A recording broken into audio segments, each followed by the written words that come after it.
ele não quis também. A verdade é que ele também não quis. Ele quis novos horizontes, quis novo oxigênio. Ele está na posição dele. Mas o Vinícius Júnior, depois que entrou, mudou o time do Flamengo.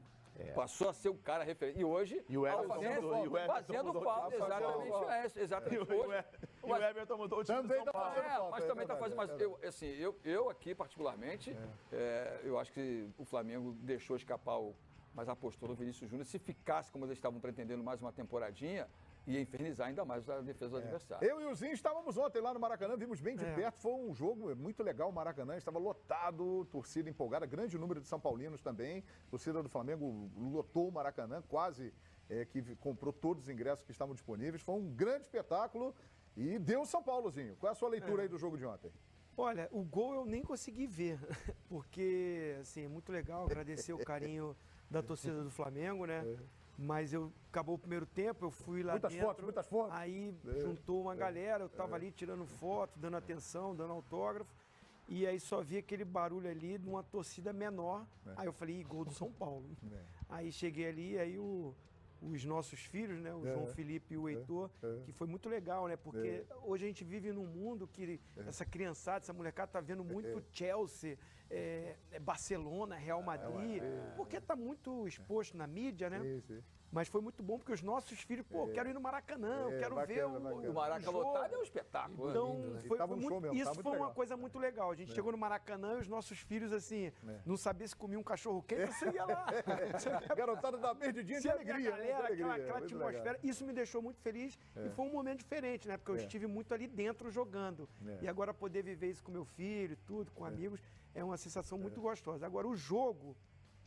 Eu acho que o São Paulo veio com uma proposta bem desenhada, eu concordo com o Theo, né? Eu até votei no Barbieri, mas a gente tem que ser humilde de reconhecer o trabalho do Aguirre, foi muito bom, principalmente para essa partida. Ele veio com um desenho tático muito definido, né? A linha de 4, o Jusilei de primeiro volante, fez uma outra linha aqui na frente com o João, que aliás é bom jogador, hein?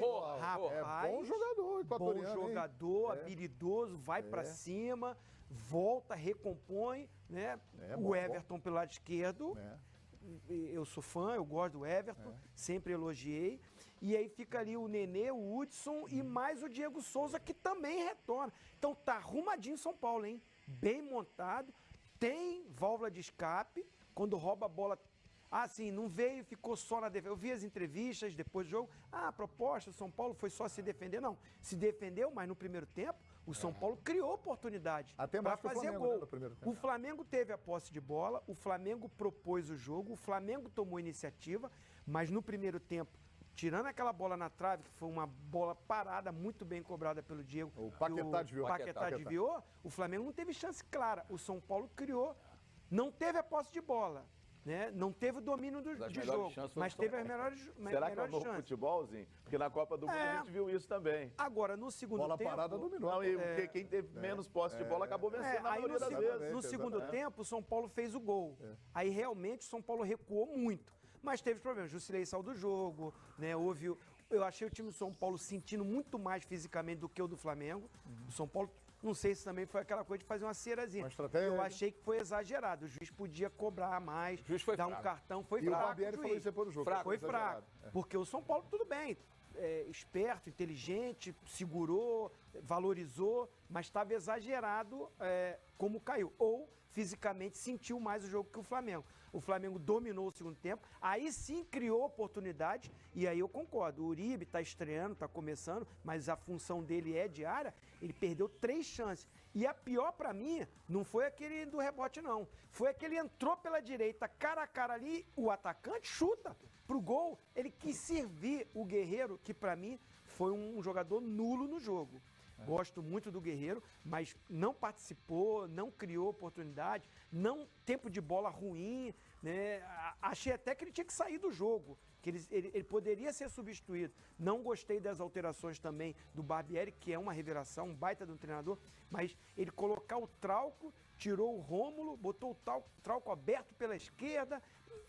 Ele que é o treinador, ele que fez mas o Lincoln estava no banco, não teve a oportunidade de entrar. Até teria, né? Mas aí o Guerreiro chegou e Pelo nome. Não, mas as mudanças, eu acho que assim, o Trauco há pouco tempo estava falando que estava insatisfeito, queria ir embora. Ele falou durante a Copa. E aí entra, mas não entra como lateral, entra como um jogador aberto, não criou, não fez jogar.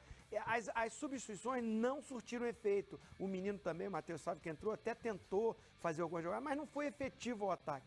E aí os jogadores de peso do Flamengo, como o Guerreiro, como o Diego, como o Everton, e o Paquetá não fizeram um bom jogo. O Paquetá não foi bem. Se esforçaram, se dedicaram, correram muito. A gente até falava, que intensidade do jogo, que pegada. Isso foi muito forte. Dando carrinho, brigando. Isso não faltou, raça, vontade. Mas faltou esses jogadores que para mim são os jogadores chaves do Flamengo, não renderam o futebol que eles têm. Né? E aí o São Paulo, com a montagem muito boa, fez o seu golzinho, veio nessa bola, buscou e merecidamente ganhou o jogo. Pelo que vocês viram ontem, o Marlos Moreno vai conseguir preencher o espaço deixado pelo Vinícius Júnior? Ele deve ter uma sequência agora com o Barbieri. Não. Não? Não. Seco. Não? Não. Não Tá, como diria a Blitz, tá a milhas e milhas distante do Vinícius Júnior. É bastante. Não dá. Não, acho que o torcedor do Flamengo tem que ter essa consciência. É verdade. Tem que ter essa consciência. Ô, Theo, eu concordo, mas do lado de lá, meu amigo, eu acho que é o cara do futuro da seleção brasileira. Quem você tá fala? matando a pau. Não, tá jogando bem. Militão botou ele no bolso. Tá jogando bem. Quer dizer, a gente está falando da estratégia do Aguirre e as peças, perdeu o Jusilei no primeiro tempo ainda, hein? Com lesão muscular, talvez nem jogue o clássico, né? Mas, não deve jogar. E você viu a substituição dele? Exatamente. Ele recuou o Hudson, que não é um primeiro volante, que é um jogador que joga, e botou o Lisieiro, que é aquele moleque de jogar. Bom jogador. Bola. Bom jogador. Então, assim, eu assim, até tiro o chapéu, assim, eu tinha falado que o Aguirre eu não acho, exaltam demais, mas ontem deu show. Ele deu muito show. Bem, né? Deu muito show, bem. E o mais legal é o seguinte, já na próxima rodada, e não vai demorar não, será no sábado, daqui a 2 dias, teremos 7 da noite, Maracanã, Flamengo e Botafogo, e logo após, 9 da noite, Morumbi, São Paulo e Corinthians. Mais de 40 mil ingressos vendidos pro Morumbi. Impressionante. E o São Paulo sem o 30 Everton. mil. São Paulo sem o Everton, que levou o terceiro cartão amarelo. Sidão sem o terceiro cartão amarelo. O Liseiro que foi expulso, não, foi o Arana que foi expulso. Araruna. E o volante, o Jusilei. O Jusilei. Agora, os dois agora que estão líder e vice-líder do campeonato, o Inter vencendo hoje cola, né? Fica ali em terceiro, mas eles têm clássicos estaduais que são jogos diferentes, né? A rivalidade que pesa, o jogo do São Paulo será no Morumbi, o Flamengo jogará no Maracanã. Contra o Botafogo, eles são mandantes, mas terão rivais estaduais pela frente. E assim, o Corinthians ganha um jogo, né? Depois da volta, o Osmalói não tinha vencido ainda. Tudo bem que tomou um sufoco, o Cássio foi o melhor em campo, mas o Cássio está ali para isso. Mas vai motivado também o Corinthians. E tem essa rivalidade. O São Paulo não ganha do Corinthians, não consegue ganhar do Corinthians. E, por outro lado, o Flamengo também vai pegar um time que fez uma partidaça ontem. Perdeu o jogo, mas jogou muito bem o Botafogo. Então, são 2 grandes clássicos. O que o Cássio pegou. Então, é interessante essa sequência aí. Paulo Nunes, clássico estadual é diferente, é um jogo diferente, né? E principalmente, né, Corinthians e São Paulo ultimamente, né? A rivalidade entre os dois times são muito fortes, principalmente pelo presidente do Corinthians, que deu uma entrevista hoje cedo, já também falando sobre esse clássico. E o São Paulo também pode perder o João. Ele sentiu, provavelmente não terá condições de jogo. É possível que não jogue. É bom jogador. Eu fiquei surpreso com esse jogador. Primeira vez que eu vi jogando, um jogador que não tem medo do 1 para 1. Balançou vai pra cima, apesar que o Hever também, né? Já vem aí de 40 dias, também não estava bem. O treinador do Flamengo modificou a defesa que estava vindo bem para colocar o Hever. Mas assim, o São Paulo vem forte, jogando no Morumbi.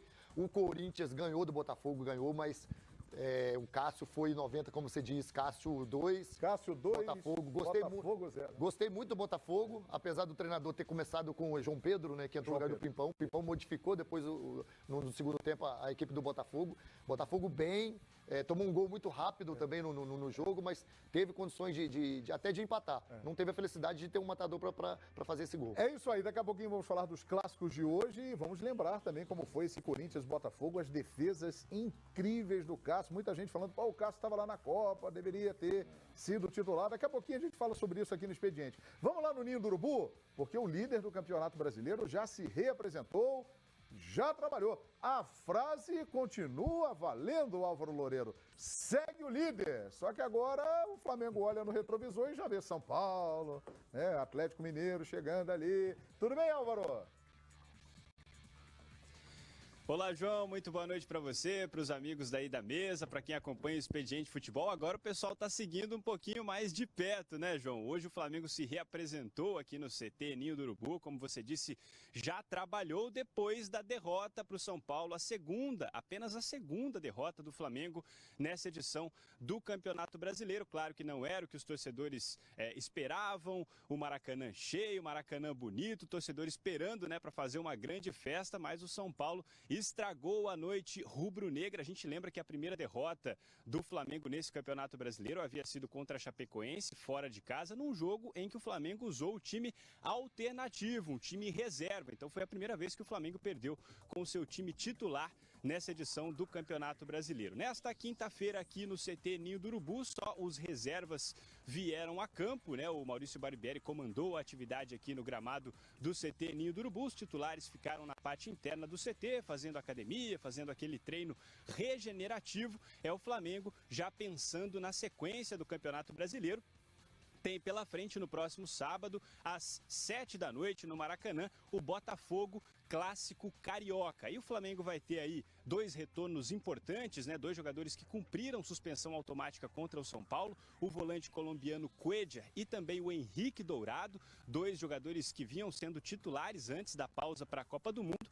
Eles cumpriram suspensão automática e agora estão liberados para voltar ao time. Em compensação, o Maurício Barbieri não vai poder contar com o Everton Ribeiro, levou o 3º cartão amarelo contra o São Paulo, está fora do jogo contra o Botafogo. E aí a dúvida nesse momento é para saber como o Maurício Barbieri vai montar essa linha ofensiva do Flamengo. Se ele vai manter a linha com 3 jogadores mais avançados ou se vai apostar no esquema com 2 homens de referência, né? A dúvida é para saber como ele vai suprir essa ausência do Everton Ribeiro. Uma das opções é o colombiano Fernando Uribe, jogador que veio do Toluca, do México, foi contratado nessa pausa para a Copa do Mundo, estreou contra o São Paulo com a camisa do Flamengo, apesar de ter perdido ali uma grande chance, né, para empatar o jogo naquele momento.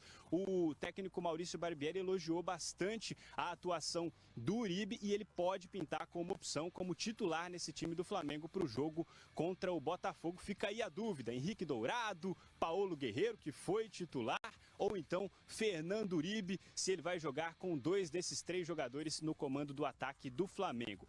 Flamengo e Botafogo, mais uma vez, expectativa de casa cheia, expectativa de Maracanã lotado. Segundo a última parcial, 26 mil ingressos vendidos. Segundo a estimativa do próprio Flamengo, até o fim da noite de hoje, devem ser vendidos 30 mil ingressos para esse grande duelo. Como você disse, João, agora está mais apertadinho, a diferença está menor, a vantagem do time está um pouquinho menor, mas o flamenguista continua dizendo com muito orgulho, segue o líder, João, volto com você, grande abraço. Segue o líder, mas agora com uma pressão grande, né, de São Paulo, de Internacional, que pode encostar mais ainda, os outros times começam a se aproximar. Muito obrigado, Álvaro, pela sua participação. Minha gente, se coloquem no lugar de Maurício Barbieri.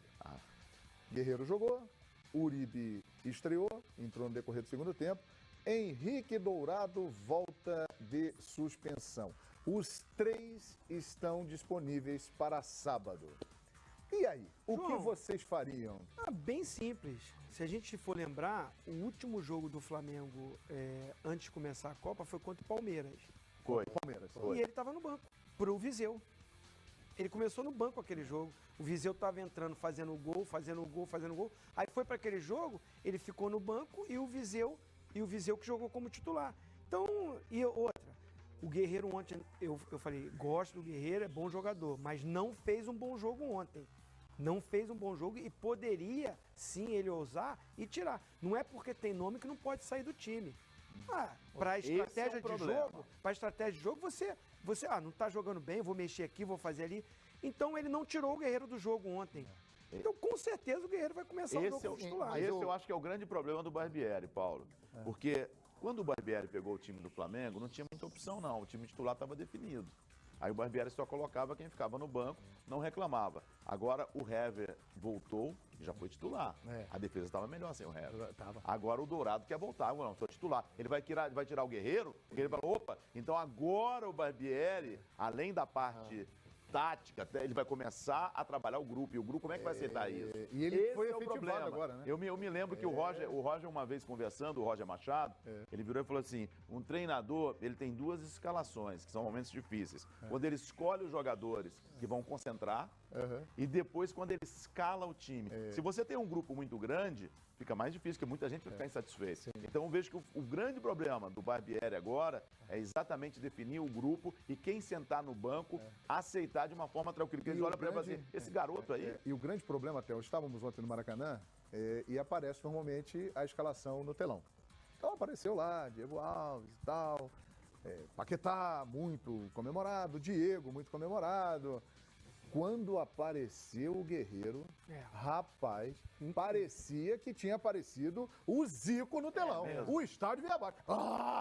O Zico tava lá. Aí então, é um peso é difícil mexer. Eu não entendo por que isso. Eu não entendo por que isso. É um peso. Eu não sei por que a torcida do Flamengo ama tanto o Guerreiro. Acho que o Guerreiro até hoje fez muito pouco pelo Flamengo, pelo que ele custa para o Flamengo. Mas a torcida gosta, a maioria. Ok, é um direito da torcida. Então é difícil mexer nisso aí. É difícil. O cara é ídolo. Não, e além disso que o Zinho falou aqui sobre o Viseu, o Viseu é melhor do que os três. O Viseu saiu do Flamengo fazendo gols, sendo importante pro time, por isso que deixou o Dourado no banco. Ou seja, o Guerreiro vai jogar. Vai jogar. E ele tem contrato até 10 de agosto. E tem ainda a situação da suspensão, que ele vai ter que cumprir ainda, terá um novo julgamento, efeito suspensivo. O presidente Eduardo Bandeira de Mello tem o desejo que ele renove. Então o Guerreiro, pelo nome, ele vai jogar. E aí, vira que segue. E aí o Uribe vai pro banco. E o Uribe vai pro banco. E o Dourado também, vai ficar de bico. Agora o Uribe teve a chance de ser titular. Porque ele teve as melhores chances para definir foram dele. Ele parece que é grossozinho. Não. O João até falou assim, pô, o pessoal da imprensa, da Televisa, me falou que ele tem uma presença diária muito boa. Rapaz, a bola procurou ele. Ele teve presença. Exatamente. Tava lá, tava procurando. Teve aqui, o Paulo Nunes como atacante, o Zinho também chegava, né? Aquele lance que ele entrou sozinho, ele não quis chutar, ele quis passar. Pra mim, essa foi pior do que as outras. Que a outra ele cabeceou até legal, bem. Foi uma baita de uma defesa. Eu ia perguntar pro Zinho se eu tocaria uma bola dessa. Ele era Paulo Nunes. Fechava o olho e mandava uma pancada pro gol. Eu nem ia pra área. Então é isso, minha gente. Vamos ver aí o que vai acontecer. O certo é que o líder Flamengo agora está pressionado. São Paulo e Corinthians no final de semana. E Flamengo e Botafogo são jogos-chave aí para a sequência do Campeonato Brasileiro. Daqui a pouco nós vamos voltar lá no Instituto Neymar. Tá certo, produção? Daqui a pouco a gente volta lá no Instituto Neymar. Será que? Meu Deus do céu, para tudo, hein? Eu só vou falar uma coisa. Para tudo! Daqui a pouco nós vamos no Instituto Neymar. Acho que você vai entender por que eu falei isso. Daqui a pouquinho. O negócio é o seguinte. Tá com saudade do Vinícius Júnior? Hein? Tá fazendo falta o Vinícius Júnior? Muita. Tá? Dá uma olhadinha no que ele tá fazendo nos treinamentos do Real Madrid. Fez falta até na Copa. Também, Paulo Lima? Olha lá, treinamento do Real Madrid. Vinícius Júnior tá lá, se ambientando com a rapaziada. Corre atrás Ele e o Bale, ó. O Bale agradeceu. ó. A canhotinha do Bale funciona bem Ele também. parece que tá à vontade lá, hein? Tá sim. Olha lá. Vai ser apresentado amanhã. Amanhã, 7h30 da manhã, horário de Brasília. Você vai acompanhar aqui ao longo da programação do Fox Sports. A imprensa espanhola tem dado uma atenção especial a esse menino, né? Agora, tem gente na imprensa dizendo aí que já está definido que ele vai ser emprestado. Ele iria para o Alavés, de repente. Mas eu não sei, não. Que não. Eu não sei, não. Depois desses treinos, ele foi bem. Esse treino foi hoje, né? Foi hoje. Ontem ele foi bem também, fez uma jogada de efeito. Quer dizer, nos treinos ele está indo muito bem. Eu li hoje que não, viu, Theo? E talvez esses treinos tenham mudado isso. Sim. E olha, você vai ver o Vinícius Júnior no Real Madrid aqui nos canais Fox Sports, hein? Porque vem aí o Torneio Internacional de Campeões, uma grande pré-temporada com as principais equipes europeias, jogando nos Estados Unidos, jogando na Europa, e o Real Madrid está, obviamente, entre essas equipes, e o Vinícius Júnior fará a sua estreia no Real Madrid nesse torneio. E você verá o Real Madrid em ação com o Vinícius Júnior, com certeza tendo aí uma oportunidade lá no... Você acha que ele fez falta na Copa, Paulo? Na época, João, a gente até comentava, eu falei assim, tem que levar alguém que seja novo, diferente na seleção brasileira. novo e tal, mas você imagina num jogo contra a Bélgica, por exemplo, saca o Vinícius Júnior, o cara fala assim, pô, quem é esse Deixa eu te sujeito? interromper, desculpa. Olha lá, Benzema colocou na rede social dele. Ele tá Treinando com um novo talento, Vini 11 oficial. Ele está sendo muito bem recebido, não só pelo Benzema, pelo Bale também. Colocou uma foto, muito bem recebido pelos caras. Legal, hein? E tem um que manda lá no time, o lateral esquerdo cabeludo lá, né? Exatamente. Casemiro também tem moral. O Casemiro também tem moral. Exatamente. Bacana, né? Torcer para o sucesso do garoto, que ele consiga aí mostrar a capacidade que ele tem. Não é fácil. O Emerson estava falando pra gente aqui, né? Que ele nunca viu uma pressão num clube. E olha que o Emerson jogou em equipes de ponta, como no Real Madrid. Ele até, assim, a gente até ficou surpreso, porque ele jogou na Roma, jogou no Juventus, jogou no Grêmio, né? Seleção brasileira. Ele falou que ele teve uma noção de clube profissional, de profissionalismo, ele como atleta, depois que ele chegou no Real Madrid. Muito bom.